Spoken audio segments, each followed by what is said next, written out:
Om Swastiastu. Perkenalkan, nama Bapak Imadi Dwi Kayana. Di sini Bapak akan menyampaikan pendidikan anti korupsi. Di sini untuk disampaikan dalam rangka masa pengenalan lingkungan sekolah MPLS. Jadi, yang pertama ingin Bapak sampaikan yaitu mengenai tujuan pembelajaran umum dari pendidikan anti korupsi ini. Bapak harapkan setelah mengikuti pembelajaran ini, peserta mampu memahami anti korupsi dalam melakukan kegiatan di instansinya. Instansinya ini maksudnya sekolah.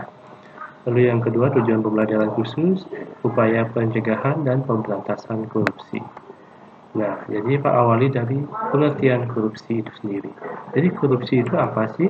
Korupsi adalah perilaku atau perbuatan yang tidak jujur yang di dalamnya termasuk bentuk kebusukan, keburukan, kejahatan, penggelapan, serta bentuk tindakan amoralis. Lalu ada 7 bentuk korupsi, yaitu menurut Undang-Undang Nomor 31 Tahun 1999 junto Undang-Undang Nomor 20 Tahun 2001. Jadi 7 itu yang pertama adalah merugikan keuangan negara. Di sini maksudnya merugikan keuangan negara yaitu melawan hukum, melakukan perbuatan memperkaya diri sendiri, orang lain atau korporasi, menyalahgunakan kewenangan, kesempatan atau sarana yang ada. Yang kedua yaitu mengenai suap menyuap. Suap menyuap di sini bukan berarti makan ya. Di sini suap menyuapnya maksudnya adalah memberi atau menjanjikan sesuatu kepada PNS karena kekuasaan atau kewenangan yang berhubungan dengan jabatannya. Lalu yang ketiga, penyalahgunaan jabatan. Di sini pejabat atau PNS yang sengaja menggelapkan, merusak atau menghilangkan dengan sengaja barang atau surat atau dokumen yang diperlukan. Dia menyalahgunakan jabatannya. Jadi itu salah satu bentuk korupsi. Dan bentuk korupsi yang selanjutnya yaitu pemerasan ya. Di sini sekolah tidak boleh ada pemerasan. Di sini PNS atau penyelenggara negara dengan maksud menguntungkan diri sendiri, orang lain serta melawan hukum dengan kekuasaannya memaksa seseorang memberikan sesuatu ya, tidak boleh ya, membayar atau menerima pembayaran dengan potongan untuk dirinya sendiri. Tidak boleh ada pemerasan karena ini merupakan salah satu bentuk korupsi. Lalu bentuk korupsi yang selanjutnya adalah kecurangan. Di sini kecurangan bisa diartikan sebagai pemborong atau ahli bangunan yang pada waktu pembuatan bangunan atau penjualan bahan bangunan yang pada waktu menyerahkan bahan bangunan melakukan perbuatan curang. Salah satu contohnya ya, yang dapat membahayakan keamanan orang lain atau barang atau keselamatan negara dalam keadaan perang. Lalu ada bentuk korupsi yang selanjutnya adalah benturan kepentingan dalam pengadaan barang jasa. Di sini yang dipakai adalah pegawai negeri ya, atau penyelenggara negara baik langsung maupun tidak langsung dengan sengaja turut serta dalam pemborongan. Jadi di sini ada benturan kepentingan. Jadi kalau sudah menjabat sebagai pegawai negeri ataupun penyelenggara negara tidak boleh ikut dalam pemborongan ya atau pengadaan atau penyewaan yang ada saat dilakukan perbuatannya tidak boleh ikut karena dia ada benturan kepentingan.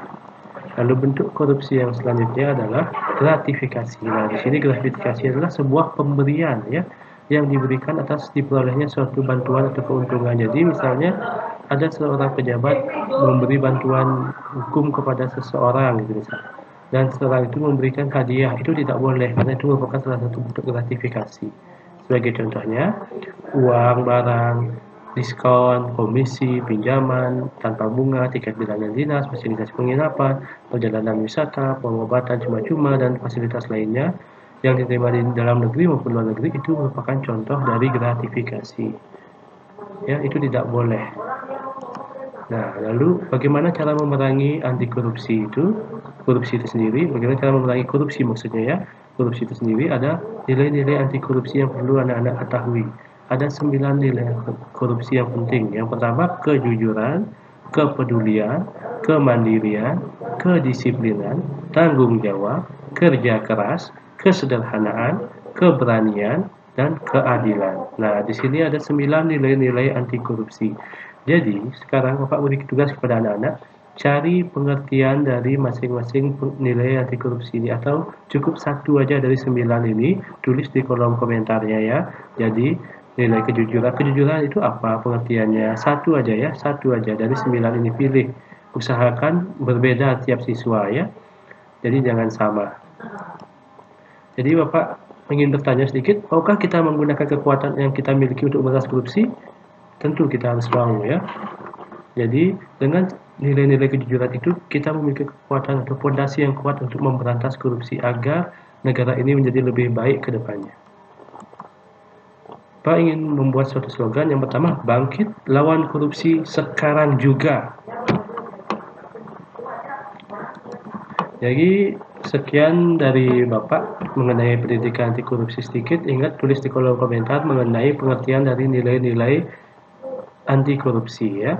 Sekian dari Bapak ucapkan terima kasih untuk yang sudah menonton dan sudah ikut berpartisipasi dalam masa pengenalan lingkungan sekolah di SMP Pelangi Dharma Nusantara, dan selamat bergabung di SMP Pelangi Dharma Nusantara. Semangat terus. Bapak tutup dengan para Om Santi Santi Santi Santi Om.